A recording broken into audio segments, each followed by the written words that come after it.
Welcome to health file. చిన్న చిన్న ప్రమాదాలకు గురైనప్పుడు లేకపోతే కిచెన్లో లేకపోతే జారి పడినప్పుడు చేతి మీద ప్రెషర్ పడడం లేకపోతే చేతి వేలు ఒక చిన్న చిన్న యాక్సిడెంట్స్కి గురవడం జరుగుతుంటుంది. ఇవి కొన్ని రోజులకి సెట్ అవుతాయిలే అని అలా వదిలేస్తూ ఉంటారు. కానీ అవి సెట్ అవ్వక చిన్న చిన్న పనులు చేసుకోలేక ఒక్కొక్కసారి హ్యాండ్ రైటింగ్ కూడా డిస్టర్బ్ అవ్వడం చూడడం తినలేకపోవడం ఇలాంటివి చూస్తూ ఉంటాం. మరి చేతి వేళ్ళకి కానీ మణికట్టుకి కానీ చేతికి కానీ గాయాలైనప్పుడు వెంటనే ఏ విషయాలు గమనించుకోవాల్సి ఉంటుంది, ఎప్పుడు ట్రీట్మెంట్ గురించి ఆలోచించాల్సి ఉంటుంది, సర్జరీ లాంటివి ఎప్పుడు అవసరము, చేతిని మొత్తంగా రీకన్స్ట్రక్షన్ చేసే అవకాశం ఉంటుందా, రీకన్స్ట్రక్టివ్ సర్జరీస్ అంటే ఏంటి, తర్వాత రీహాబిలిటేషన్ ఎలా ఉంటుంది, చేతి వేలు తెగి పడితే వెంటనే ఏం చేయాలి, డాక్టర్ దగ్గరికి తీసుకెళ్తే సెట్ చేయగలరా, ఈ వివరాలన్నీ అడిగి తెలుసుకుందాం.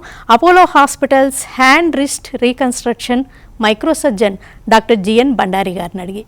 నమస్తే sir, welcome to the show అండి. నమస్తే అండి. చేతి వేళ్ళకి గాయాలు అవ్వడం లేకపోతే కొంచెం బెండ్ అవ్వడం కానీ లేకపోతే చిన్న ఫ్రాక్చర్స్ అవ్వడం ఇలాంటివి జరుగుతూ ఉంటాయి. అసలు అలాంటివి జరిగినప్పుడు వెంటనే ఏం గమనించాలంటారు? ఫస్ట్ అండి, చాలా వరకు చేతిలో గాయం జరిగినప్పుడు అది బ్లంట్ ఇంజురీ కావచ్చు, లేదంటే కట్ ఇంజురీ కావచ్చు. అది యూజువలీ చిన్నపాటి ఇంజురీ లాగా ఆర్ స్ప్రెయిన్ లాగా, లేకపోతే ఏదైనా స్పాజమ్ లాగా బెనికిందనుకోనో, లేకపోతే లిగమెంట్ డ్యామేజ్ అయిందనుకోనో సింపుల్గా వదిలేసి దాన్ని నెగ్లెక్ట్ చేయడం అనేది ఎక్కువగా జరుగుతూ ఉంటుందన్నమాట. సో ఎప్పుడైతే ఫింగర్స్లో కానీ చేతుల్లో కానీ రిస్ట్లో కానీ ఎటువంటి గాయం వల్ల మనకు కొంచెం నొప్పి వాపు అనేది ఉంటే వెంటనే ఒక మెడికల్ అసిస్టెన్స్ తీసుకొని ఎక్స్రే కానీ ఎంఆర్ఐ కానీ చేసి చూసుకోవడం అనేది చాలా ఇంపార్టెంట్. ఎందుకంటే చాలా వరకు ఇటువంటి ఇంజురీస్ మిస్ అయిపోవడము, తర్వాత 2-3 months తర్వాత కూడా మెడిసిన్స్ తీసుకున్న స్ప్లింట్ తీసుకున్న వాళ్ళకి తగ్గకపోవడం వల్ల డిలేడ్గా ప్రజెంటేషన్స్తో మా వద్దకు వస్తారు. అలాంటి కండిషన్లో వాళ్ళని డిలేడ్ ప్రజెంటేషన్లో రీకన్స్ట్రక్ట్ చేసినా కూడా రిజల్ట్స్ అనేది 100% తీసుకురాలేని పరిస్థితిలో ఉండొచ్చు. సో ఇమీడియట్లీ ఎప్పుడైతే మన దగ్గరికి వచ్చి ఇమీడియట్ ట్రీట్మెంట్ తీసుకుంటే దాంట్లో ఉన్న నర్వ్ ఇంజురీ కానీ టెండన్ ఇంజురీ కానీ ఇటువంటి ఇంజురీస్ అన్నీ కూడా మనం ఫస్ట్లోనే ఐడెంటిఫై చేసుకుని ఇమీడియట్ ట్రీట్మెంట్ తీసుకుంటే మళ్ళీ 100% ఫంక్షనాలిటీ అనేది తెచ్చుకోవడానికి అవకాశం ఉంది. ఒక్కోసారి వాళ్ళకి మూమెంట్ ఉంటుంది, పెద్దగా ఇబ్బంది లేదు అనుకుంటారు, కొన్ని రోజుల తర్వాత వాళ్ళకి స్టిఫ్ అయిపోవడం, బెండ్ అవ్వకపోవడం ఇలాంటివి గమనిస్తూ ఉంటారు. అలా ఎందుకు జరుగుతుంది అంటే, సో ఎప్పుడైతే అండర్లయింగ్ అన్డిస్ప్లేస్డ్ బోన్ ఫ్రాక్చర్ ఉన్నా లేకపోతే కంప్లీట్ ఫ్రాక్చర్ ఉన్నా కూడా డిస్ప్లేస్మెంట్ లేకపోవడం, అంటే ఆ ఫ్రాక్చర్ అయ్యి యథావిధి పొజిషన్లో ఉండడం వల్ల ఫస్ట్ చూసుకున్నప్పుడు బాగుంది అని ఒక ఫాల్స్ సెన్స్ ఆఫ్ హోప్లోకి వెళ్ళిపోతారనమాట. అదేవిధంగా క్రికెట్ బాల్ ఇంజురీస్, మా దగ్గరికి every week at least 3 to 4 cricket ball injury patients వస్తారు.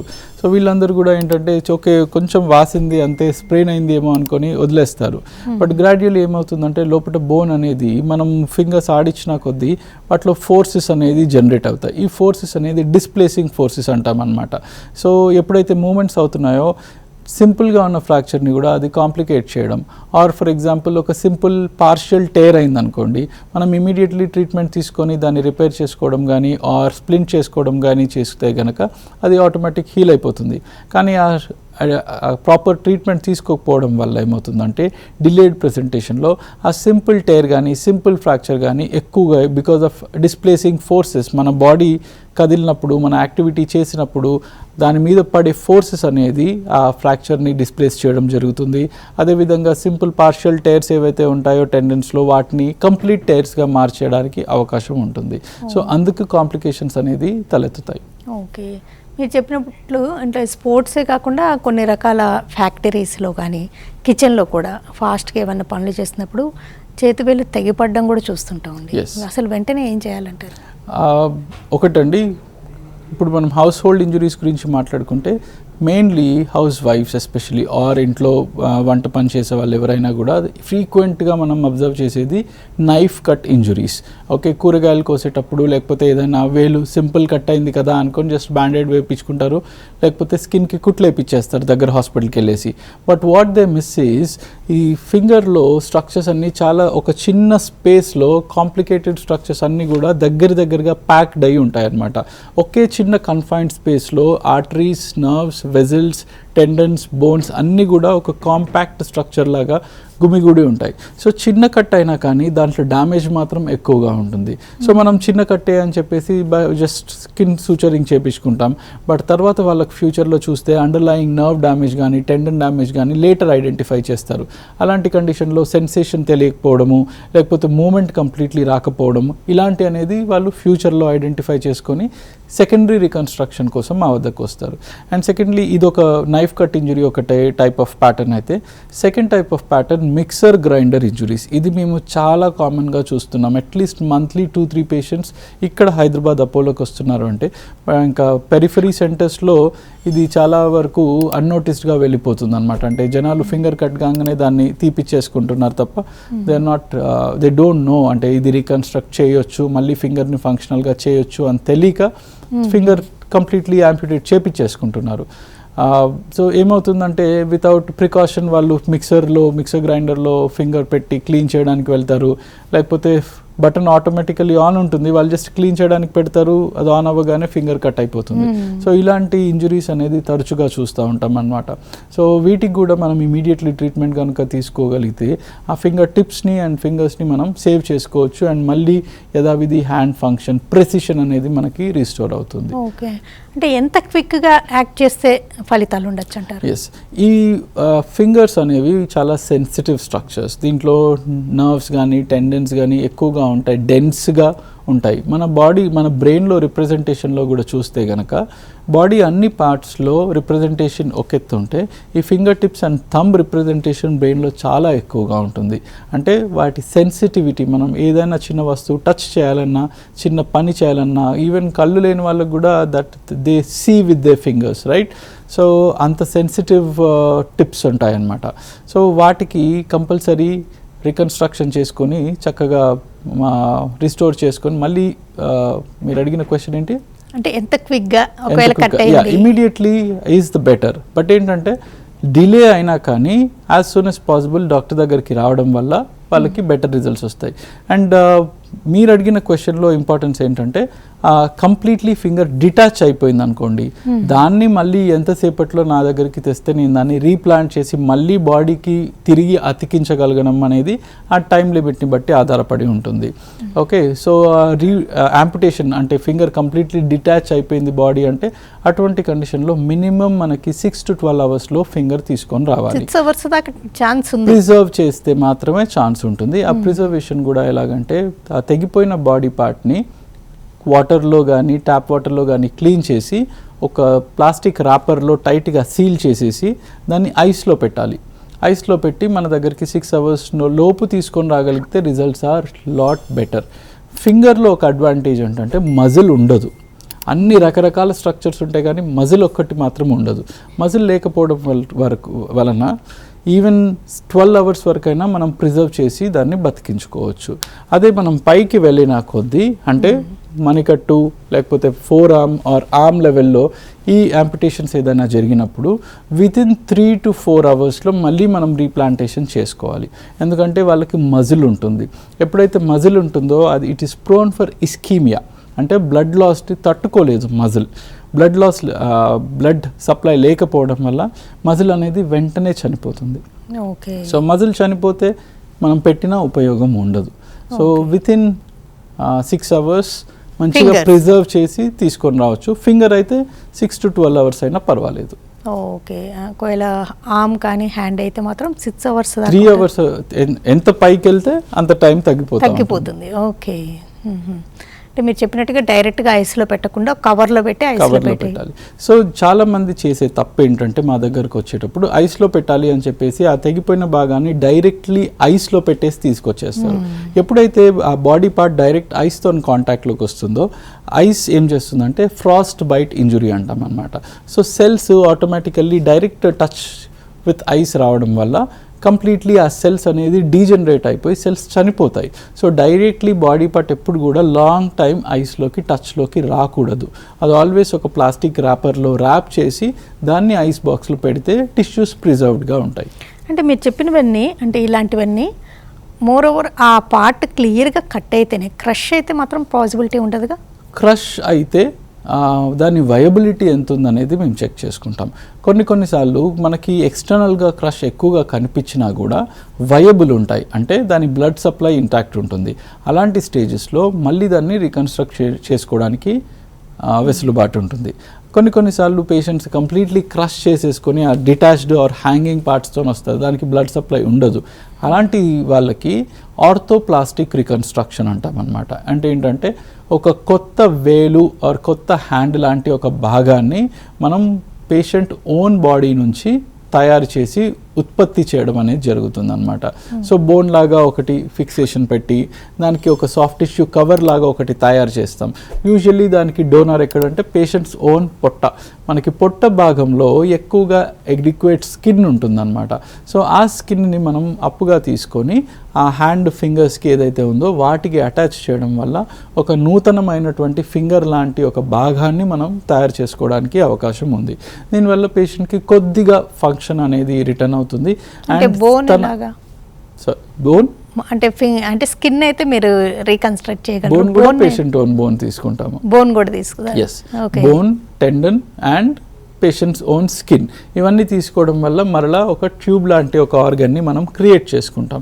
దానివల్ల పేషెంట్కి ఒక ఫింగర్ ఉన్నటువంటి సెన్సేషన్ అనేది తెలుస్తుంది. సో ఇది ఆర్థోప్లాస్టిక్ రీకన్స్ట్రక్షన్ అంటాం అనమాట. ఎప్పుడైతే వేలుని మనం పెట్టలేనటువంటి అంత డ్యామేజ్ క్రష్ ఉంటే కనుక ఈ ప్రొసీజర్ చేసుకోవచ్చు. అయితే మీరు చెప్పారు వాళ్ళ శరీర భాగాలు సమ్ అదర్ పార్ట్స్ నుంచి రీకన్స్ట్రక్ట్ చేసి క్రియేట్ చేయగలరు ఒకళ్ళు తెగి పడితే అన్నారు. అలా పాసిబిలిటీ లేనప్పుడు ఇంకేమన్నా ఆప్షన్స్ ఉంటాయా? ఎస్. సో మన దగ్గరికి అంటే పేషెంట్స్ లేట్గా వస్తారు, డిలేడ్ ప్రెజెంటేషన్లో. ఫర్ ఎగ్జాంపుల్ క్రష్ అవ్వడం వల్ల బయట ఎక్కడో యాంపుటేషన్ చేసేస్తారు ఆల్రెడీ, అండ్ చెయ్యి లేనటువంటి క్రమంలో మా దగ్గరికి రావడం జరుగుతుంది. అలాంటి వాళ్ళకి 2 ఆప్షన్స్ ఇస్తాము. ఒకటి, వాళ్ళకి ఓన్లీ కాస్మెటిక్ రిక్వైర్మెంట్ ఉంటే కనుక సిలికాన్ ప్రాస్థెసిస్ అంటామన్నమాట. అంటే ఎగ్జాక్ట్లీ తన ఆపోజిట్ హ్యాండ్లో ఉన్న texture, colour and skin pattern, nails ఎలా ఉన్నాయి, ఇలా ఎగ్జాక్ట్లీ సేమ్ టు సేమ్ మనం ఒక న్యూ సిలికాన్ ప్రాస్థెసిస్ అనేది తయారు చేసుకోవచ్చు. బట్ అది ఓన్లీ కాస్మెటిక్ పరంగా ఉంటుంది. దాంట్లో ఎటువంటి ఫంక్షన్ ఆర్ సెన్సేషన్ అనేది, ఫీల్, టచ్ అనేది ఉండదు. సో ఊరికే చెయ్యి లాగా ఒకటి స్ట్రక్చర్ కృత్రిమంగా ఉంటుంది.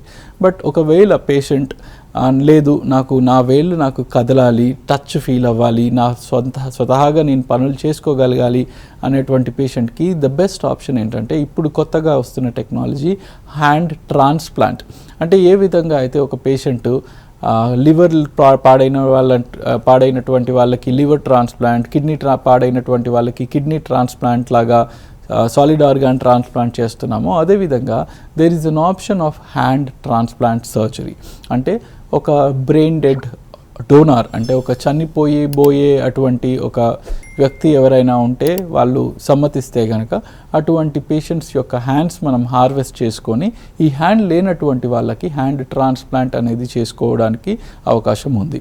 సో దీనివలన పేషెంట్ మరలా ఒక నూతనమైనటువంటి హ్యాండ్ని తను సంగ్రహించి మళ్ళీ hand movements or feel, touch అనేది ఇవన్నీ కూడా ఫీల్ అయ్యే అవకాశం ఉంటుంది. ఓకే, అంటే అన్ని ఏజ్, బాడీ సైజ్ అన్ని మ్యాచ్ అవ్వాలి, లేకపోతే రెండు డిఫరెంట్గా ఉండేది. దీంట్లో మెయిన్ థింగ్ ఏంటంటే మనం చూసేటప్పుడు యూజువలీ హార్ట్ కానీ, లివర్ కానీ, కిడ్నీస్ కానీ అవి ఇంటర్నల్ ఆర్గన్స్కి మనం వేరే మ్యాచింగ్, ఓన్లీ హెచ్ఎల్ఏ మ్యాచింగ్ ఒకటి చూసుకొని బ్లడ్ గ్రూపింగ్ అంతా బాగుంటే మ్యాచ్ చేసేసుకొని పెట్టేయచ్చు. ఎందుకంటే అది బయటికి కనిపించినటువంటి ప్రొసీజర్.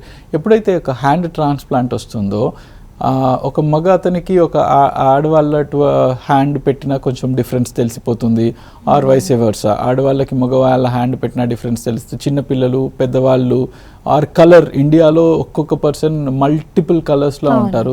సో ఈ చాలా డిఫరెన్సెస్ ఉంటాయి. బట్ మేము అన్నిటినీ కన్సిడర్ చేసుకొని ఒక డోనార్ మనకి లభించాలి అంటే చాలా కష్టం.